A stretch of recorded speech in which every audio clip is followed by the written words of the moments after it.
What's going on, everybody? Crazy Dog back again. Thursday night. And the Browns are going through coaching interviews. I believe they interviewed McDermott today, or is it next week? I heard Thursday. I don't know which Thursday it is. But he's one of my favorites to become the next head coach, I think. I mean, I don't know if he will become the head coach. I don't know what, traits the Browns are looking for. Do they want a coach that's, got that hot head that can just rip a player apart if he's going to do something wrong? Or do we want a coach that's going to be a wussy that's literally not going to do anything? Just stand there with his arms crossed and that scowly look on his face. In case if you're wondering, I'm talking about Mike Pettin. Yeah, Mike Pettin just literally, all he did was stand there with his arms crossed, with his glasses on, and a scowly look on his face. In fact, there was even times where I saw Mike Pettin last year when Johnny Manziel did something good. He would actually look at him like, why did you do that? And people are always like, man, Mike Pettin's a great coach. It's like, bitch, where was he a good coach? In high school? Because this is NFL, bruh. He ain't a good coach here. I mean, maybe as a coordinator, but not as a head coach.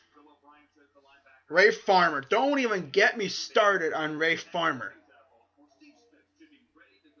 Whoever, said he was a good GM? What drugs were you on, fool? I mean, look at the guys we drafted with him as our GM. Justin Gilbert. Ooh, Justin Gilbert. He's good at cornerback. Yeah, not really. Who else? Oh, yeah. Johnny Manziel. Really, bruh. Johnny Manziel. Now, I'll admit, I was happy when we got Johnny. Of course, you could probably look at one of my videos and just, and see how excited I was, as well as the whole building was, because I was at BW3s for that one. And when we made that trade to get up there, I was like, oh my God, Johnny! And now look at us. Right back where we were. And Johnny could be traded? Really? I don't know. I've heard Dallas wants RG3 more than Manziel. Because I'm pretty sure Jerry Jones would want to deal with Johnny Manziel partying and getting into trouble. Man, he's acting like a child. That's one thing. But back to Ray Farmer. Our friend Ray Farmer. What does he do the next year? He drafts Danny Shelton. Okay, that's a good draft pick, we thought. Then he drafts the scrub he's not a scrub, he just sucks. He is a scrub. Yeah, he's a scrub. Cameron Irving. Really? It's not, you don't think it's that bad until you realize who we could have had on our roster. Sammy Watkins, we could have had him. We could have had Odell Beckham. We could have had Khalil Mack. Oh, God. We could have had so many players that are just killing it right now on our roster. But the thing is, we drafted a receiver this year. What was it? 4th round. Out of, I want to say, Washington State. Vince Mailey. Good size receiver. I thought we finally got a receiver. That was the first time we got a receiver since like 2013 when we got Travis Benjamin. Yeah, that was the first time we got a receiver since we got Travis Benjamin. Like, what was it, 2013? 2012, around there? It's like, really, bruh? You look at all these receivers that we could have had. And of all those guys, we go for every position but that. And people wonder why we suck all the time. Because we don't fill our positions right. Ray Farmer blew 2 perfectly good drafts for us. And yet there's still some supporters of Ray Farmer saying, oh, he would have gotten it right. He wouldn't have gotten anything right. Oh, and then the piece de la resistance on that. The dude brings in Dwayne Bowe at receiver. Now, when I first heard about this, I was kind of like, oh, okay, you got Dwayne Bowe. I like that. Of course, until you look at his stats and you realize he hasn't he didn't catch a whole touchdown the year before. He hasn't caught a touchdown since 2013 in the playoffs. Did not catch one at all in the 2014 season because Alex Smith going to tight ends and running with Jamal Charles. And then, of course, last year too. So, of course, he was, a healthy scratch 9 times on the Browns. So it was like, why did you waste the money to pick up this guy? Really, we could have gotten something better, in the free agency. And we get this scrub who has barely played. He only had 5 catches for 53 yards. That is just, And, we have supporters for Pettin saying, oh, yeah, Pettin was only, he could only perform with what he got. Well, he was a horrible coach. He couldn't perform. If you watched some of these games, he was so bad at clock management. Dude, really? You have all this time, and then you can only do few plays. We'd be losing at halftime. Spitting everywhere. Ugh. We'd be losing at, second quarter. But with 30 seconds left, take a shot down the field and score. Be aggressive. And then, music goes to the locker room down 10 points.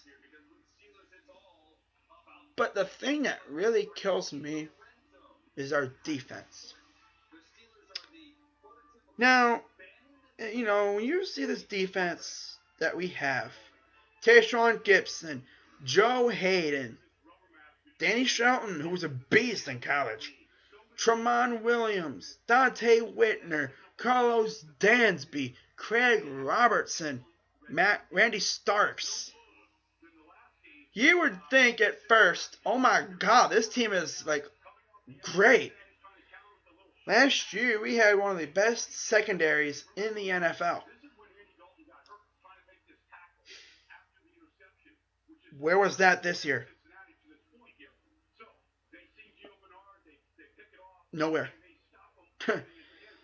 We had the highest paid defense last year. $82 million combined to everyone on defense. But yet we are the worst defense in the NFL. Worst rushing defense. I don't know where we were in passing, but I know we weren't that good. And, man, it just makes you cringe. During the offseason, all they were talking about, everyone in the media was talking about, was how good our defense is. Oh my God, man, that secondary is going to be one of the tops in the league. Well, it would have been. But Joe Hayden kind of had his down year. Riddled with concussions. Tramon Williams, he was all over the place, getting burnt a lot of times. It was to the point where we had to rely on Pierre Desir to replace Joe Hayden, and they just picked on us. Opposing teams picked on us so many times. It got crazy. Tayshaun Gibson wasn't the same Tayshaun Gibson. He wasn't picking off every pass that was thrown his way, mainly because they wouldn't throw his way. They would not throw towards Tayshaun Gibson. Wherever he was, they would not throw the ball. Man. But the real culprit is Jim O'Neill. Now, I do not intend on ranting, but I know one thing. Whoever our next coach is has to bring in a better defensive coordinator. Jim O'Neill's scrubby system sucks. Really, $82+ million paid on this defense, and they're the worst in the NFL. Only the Cleveland Browns, right? Only the Browns. I'm looking all over the NFL. Oakland, their defense kind of gains steam towards the end of the year. Freaking Seattle, they've had the best defense for as long as I can remember. San Fran, their defense kind of took a dip because of Jim Tomsula, who's no longer the coach. Who else? Philly, their defense is trash. I don't know whose defense is more trash, ours or theirs. Oh my God. Tennessee Titans, Dick LeBeau kind of helped that team out a little bit, but they're still trash though. I don't know. All I gotta say.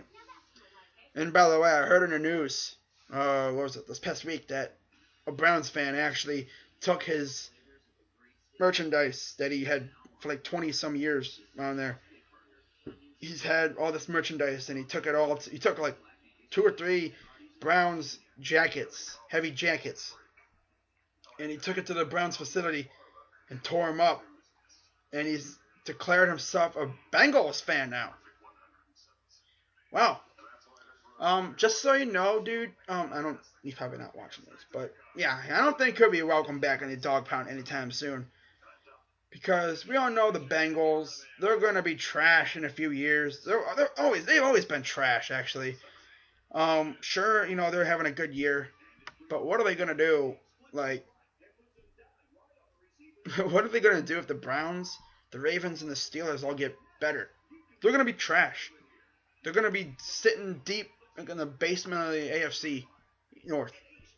Speaking of AFC North, let's take a look at here's something else. In the time, the Browns, of course, have had like a laundry list of coaches, almost as long as quarterbacks.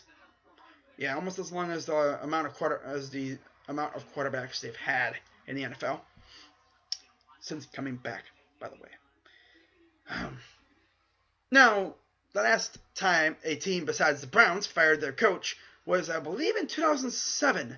What was it? 2008? Might have been 2008 with the Ravens firing Billick. Since then, 5 Browns coaches, 5, have come and gone. And how many coaches from the other 3 teams have been fired? 0. Let this sink in for a minute there. Since Brian Billick was fired at Baltimore, 5 head coaches came and gone for the Browns. And in that span, 0 coaches from the other 3 teams were fired.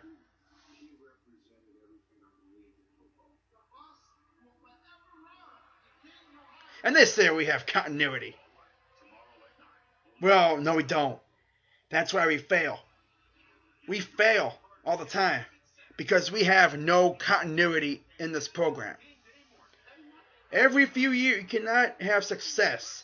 If every few years, you are firing your coaches and hiring new ones and changing that system. It's very hard to have success with that amount of change. And I don't see us having success at all if this continues. So the Browns better find their coach and fast, because a lot of these fans, they're not going to have the patience like me and some other Browns fans to wait around again and again and again through all these coaching changes. It's like, really, we've gone through more coaches than girls go. We've gone through coaches that, like, girls go through wardrobes. Think about that. I mean, every few years we're starting over. And it's getting really sickening. So, yeah, figured I'd rant to you guys a little bit. Being in the off season's kind of getting old. One of these years we're going to be in the playoffs and it's going to be fun, and I'll be talking about our opponent.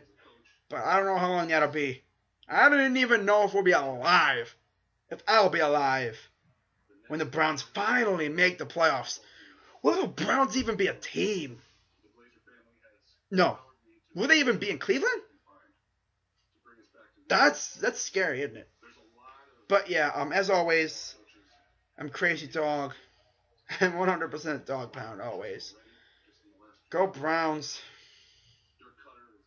I had to rant. I had to get it off my chest, bruh. Wow. Well, I'm out.